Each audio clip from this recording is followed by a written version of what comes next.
Assalamualaikum and hi everyone. My name is Nur Alia Fitri Farisha binti Muhammad Kamal and we are from group 16. Our group members are Shahila, Afifah, Umaira, Zawana and Hamizan. Today we would like to present our topic on cross-cultural communication. Introduction to cross-cultural communication. Communication is a process of sending and receiving messages such as information, opinions and feelings through speech, gestures or symbols.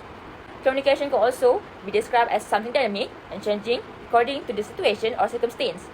Many terms that has been covered by the word culture such as knowledge, experience, belief, religion and many more. Cross-cultural communication involves individuals from various cultural backgrounds, for example, language, religion and race. It also leads to understanding of other cultures and facilitates the process of interaction between individuals. Skills in cross-cultural communication are very important because they can drive progress for an organization. There are various obstacles that some individuals have to face in communicating with each other. However, various strategies that can be used in overcoming these problems as well as ethical consideration in cross-cultural communication could be emphasized at the same time. I'm going to talk about something that's essential for every organization in our diverse and global world, cultural awareness. As the world continues to grow and change, so do our cultures and populations. That's why understanding our own cultural identity is where the journey to awareness truly begins. One of the first and biggest benefits of cultural awareness is improved communication and collaboration among colleagues. We all know that clear communication is critical in any organization. But what happens when team members come from different cultural backgrounds? Sometimes things get lost in translation. For example, direct eye contact may be seen as confidence in one culture, but can come across as rude or disrespectful in another.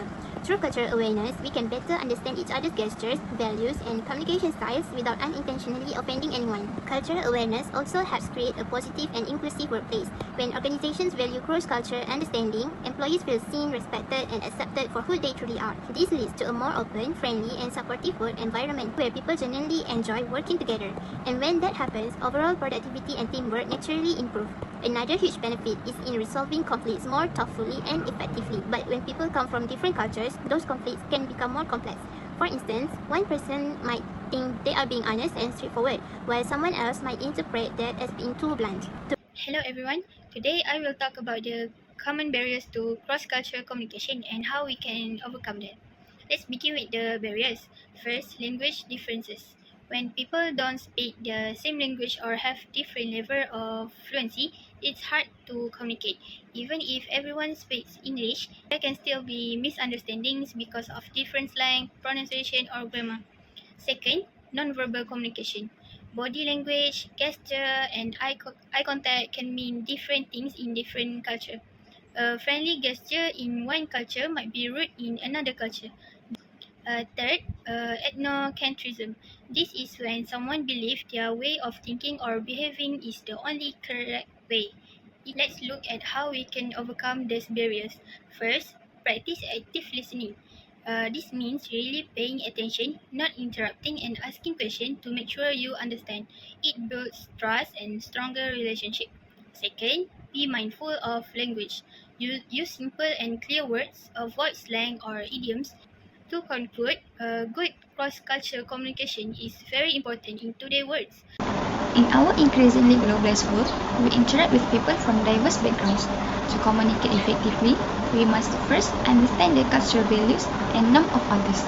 Norms are the unwritten rules and customs that guide behavior in a culture, while values are the beliefs and principles a culture holds.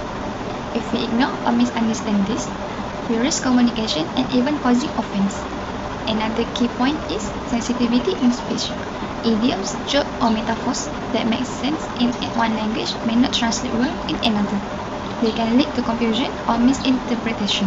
That's why it is essential to use simple, clear, and respectful language, and also avoiding jargon or slang that may be unfamiliar.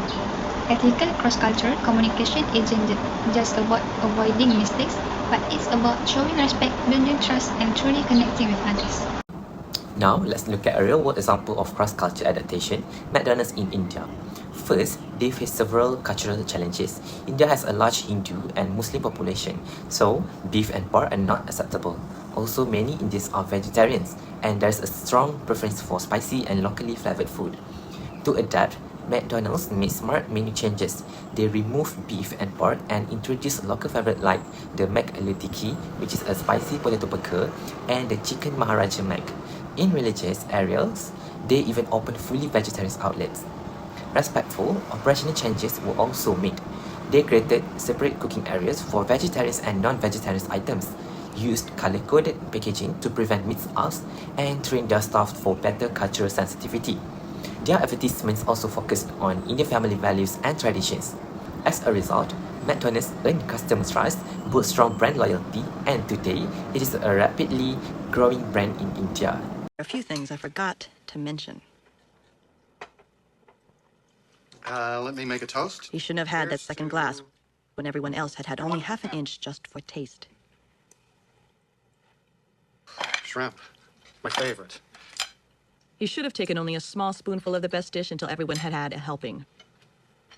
He shouldn't have bragged he was a fast learner. In our globalized world, effective cross-cultural communication is no longer optional. It's essential. It plays a crucial role in building trust, mutual respect, and a more inclusive work environment. By understanding and addressing language barrier, non-verbal cues, and cultural bias, organization can reduce misunderstanding and foster a sense of belonging among employees. Moreover, cross-cultural communication promotes diversity, equity, and inclusion. Companies that value cultural sensitivity and ethical communication are more likely to build stronger teamwork and achieve long-term success in international markets. Now, moving on the recommendation. First, organizations should invest in continuous cultural competence training. Regular workshops help employees understanding different culture, perspectives, and develop the skills to navigate them respectful. Second, leadership must set the example. When leaders model inclusive and respectful communication, it sets the tone for the entire organization. Third, business should adapt their practice to local culture.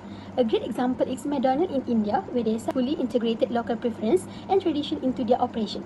Lastly, we recommend making cultural sensitivity and ethical communication ongoing priorities. This should not be one-time initiative, but rather a continuous commitment embedded in the company culture.